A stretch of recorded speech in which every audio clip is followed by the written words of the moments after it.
Bismillahirrahmanirrahim. Alhamdulillahirabbil alamin. Wassalatu wassalamu ala Rasulillah ma ba'd. Allahumma anfa'na bima 'allamtana wa 'allimna ma yanfa'una wa zidna ilman. Allahumma nas'aluka ilman nafi'an wa rizqan thayyiban wa 'amalan mutaqabbalan. Assalamualaikum warahmatullahi wabarakatuh. Alhamdulillah, kita kembali memuji dan mengagungkan Allah Subhanahu wa taala, alladzi ahyana ba'dama amatana wa ilaihi nusyur, yang telah menghidupkan kita setelah mematikan kita, dan hanya kepadanya lah kita akan dikembalikan. Tentunya kita kembali kepada Allah itu berbeda-beda. Ada yang baik, ada yang sangat baik, dan ada yang terbaik kembali kepada Allah. Dan itu ditentukan dari mujahadah kita, kesungguhan kita untuk menjadi yang terbaik. Dan sebagaimana di pertemuan kita sebelumnya, kita mempelajari bagaimana untuk menjadi hamba yang terbaik kepada Allah. Terbaik dalam keyakinan, terbaik dalam ibadah, ibadah salat, ibadah puasa. Dan di hari ini kita akan mempelajari terbaik dalam kesibukan. Dan sebelumnya kita telah mempelajari bagaimana menjadi terbaik dalam doa. Bahwa doa yang terbaik adalah ketika kita berdoa hanya kepada Allah.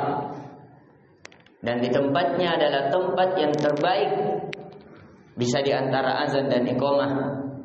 Yang paling dekatnya ketika kita bersujud, terlebih khusus ketika di sepertiga malam, karena di situ khusus doa arja lebih diharapkan.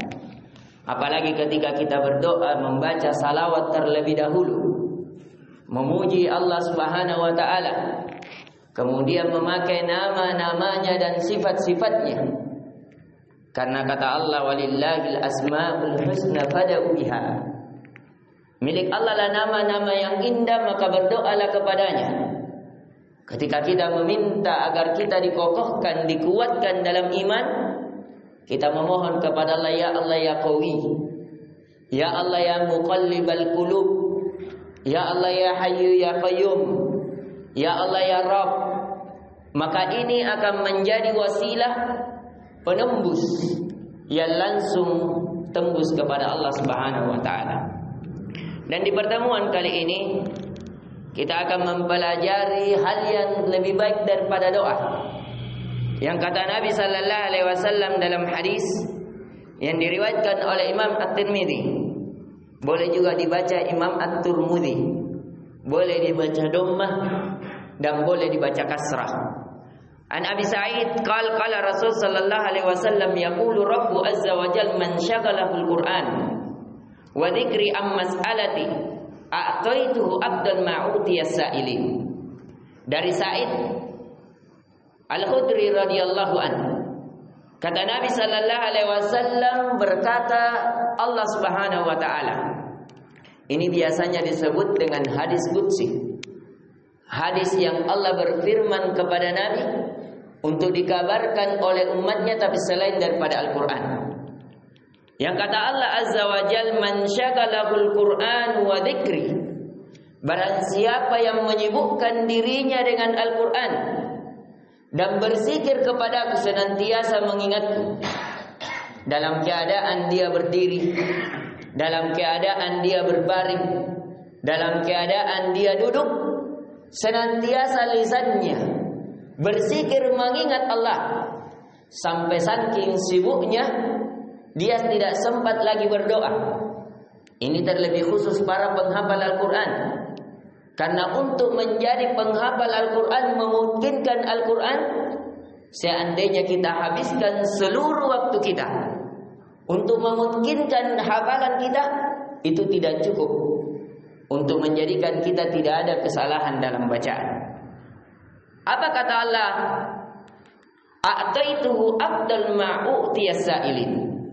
Maka siapa yang menyebutkan dirinya dengan Al-Quran dengan berzikir kepada Allah, maka saya akan memberikan daripada orang-orang yang meminta lebih baik. Artinya Allah akan memberikan dia yang lebih baik daripada seandainya dia meminta kepada Allah Subhanahu wa taala. Wa fadlu kalamillah ala sairil kalam ka fadlillahi ala khalqi. Dan keutamaan dari kalam Allah, yaitu ucapan-ucapan Allah, itu keutamannya sebagaimana ucapan pencipta sebagaimana ucapan yang dicipta.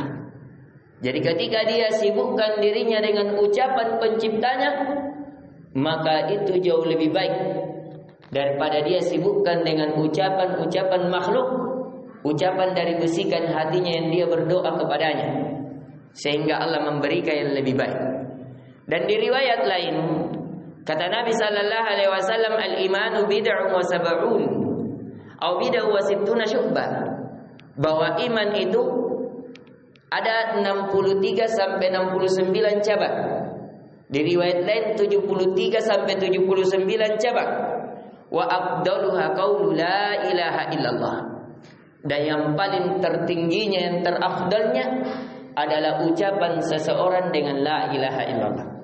Di sini kita bisa mengkompromikan dua hadis, bahwasanya yang terbaik seseorang menyibukkan dirinya dengan Al-Quran.